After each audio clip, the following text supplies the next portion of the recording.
Barbara stood there, just refusing to believe her own eyes. I can't believe you did this to me. Thoughts kept on spinning in her mind, weaving a web of confusion, trying to figure it out. She gazed deep into Jeff's shamed eyes. Why would he do this? Does he want to scare off Sally's only friend, just because she lost him those other girlfriends? Mr. Hoffman looked perplexed. What? You know this guy? He wiped some droplets from his forehead. Yeah, Dad, he's the one I just spent 3/4 of an hour snugging on a park bench. You mean he was your date? Listen, Jeff pleaded. I can explain. Well, I don't want an excuse, using me to get at Sally. I've had it with all of you. She glanced from Jeff to her dad, then her mum. Just get out of here and leave me alone. Oh, Jeff, don't bother about the lift on Monday. I can't walk. Running up the dark stairwell to her room, Barbara bounced onto her bed, feeling a tear run down her cheek. I can't even trust the one person I thought I could. I'm such a fool. No one's ever going to love me for who I am. What's up with you? Colin stepped through the open door. It's hard to get any sleep up here. Just leave me alone. She sobbed, rolling over onto her stomach. First we have to move to House of Help, then you come back, upset Mum, and now I know how you're feeling. He sat down on the bed, pushing her legs over. No you don't, otherwise you wouldn't have upset Mum like you did. You don't even try to get on with my dad. I didn't come here to start a fight with you, but that isn't true. Your dad never liked me in the first place. The only reason he bought me that case was to get on Mum's good side. Liar! She bawled, whipping a tear away. Now why don't you make like an atom and split? He just laughed. You've got a lot to learn about life, you spoiled brat. You've got two parents and a brother that love you. There are thousands of kids out there that don't. Don't you tell me what you think I have. You don't have a clue what it's like. I can't rely on anyone anymore. So just leave me alone. The truth hurts, so why don't you just grow up? He ducked out the room as a shoo, and a fluffy duck flew after him. Barbara just sat there in the emptiness of her room, knowing full well that Colin had told her truth, but she did have a reason to hurt inside, more than one in fact. Going out into the landing, she picked up her little trail of mist from the landing. Next Monday, Barbara found each minute a chore. She felt ever so tired. It was like living in a thin mist. All the lively chatter from all the other students seemed to be a lifetime away. Battling a headache from the day before made her very touchy. Jeff didn't seem to be in school. She had no idea what her dad had done to him on Saturday night. Maybe he plucked his eyes out with a poker. The way I feel at the moment, I wish he did. Barbara. Barbara. There it was again. It was so hard to distinguish between her own name and the rest of the noise. She turned to see Sally's beaming face beside her. Guess what? I just got AA in my science test. Isn't it great? Her. Oh, hi Sally, I didn't know this. I'm not feeling too well today. My head's spinning, I can't see, or even think straight. Ha, you're like I am, most of the time anyway. What's up?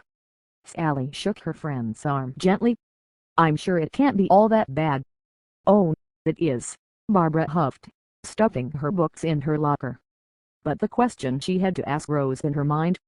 Was it Sally I saw running into the woods before I found that body? I just think I need some fresh air. Want to take a walk with me in the garden? Sally agreed. They both headed out into the rather lukewarm autumn sunshine. The student garden was almost empty, apart from a boy and girl kissing on a bench.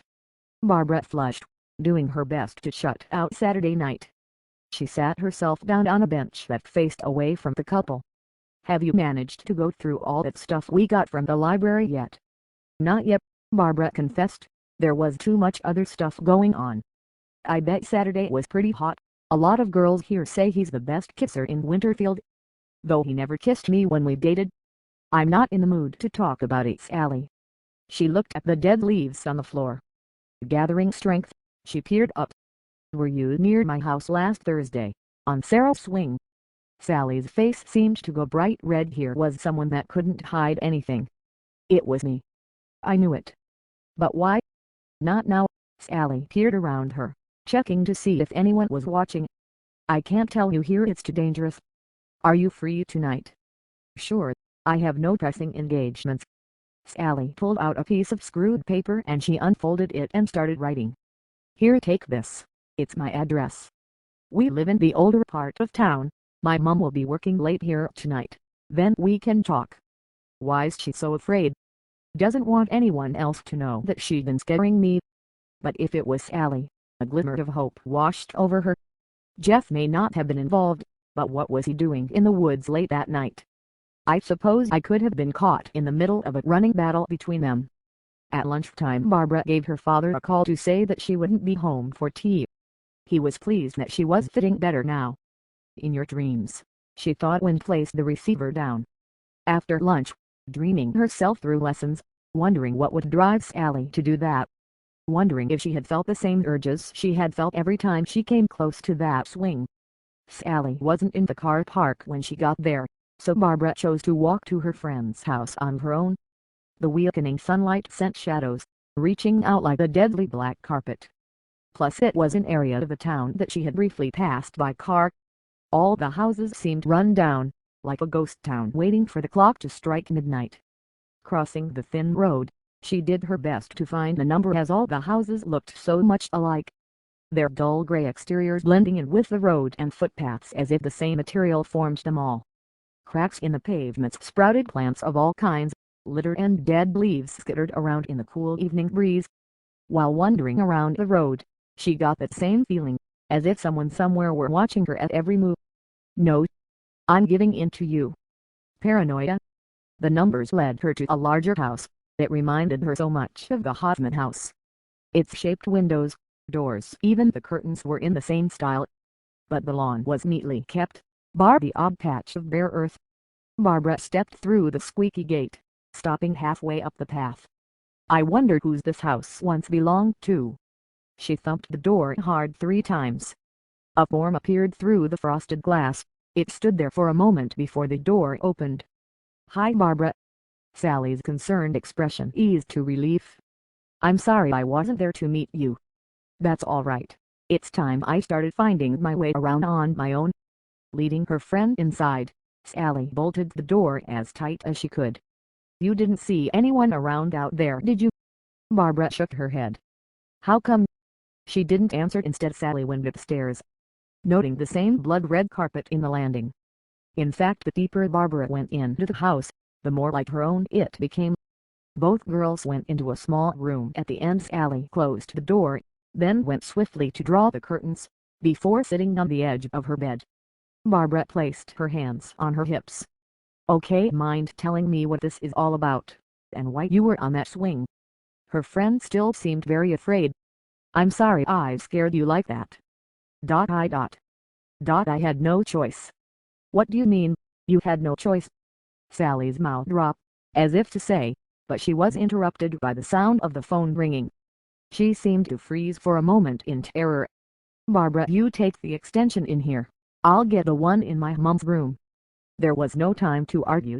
She waited till she heard Sally pick up. Then so did she. Hello, she heard her friend say. For a moment there was silence, but then as if it came to life, a voice Barbara knew all too well. Hello, Sally, the raspy voice replied. You did a good job. Don't you think about telling anyone or someone will get hurt. Then the line clicked off. That voice. It was the same voice that had warned me to get out.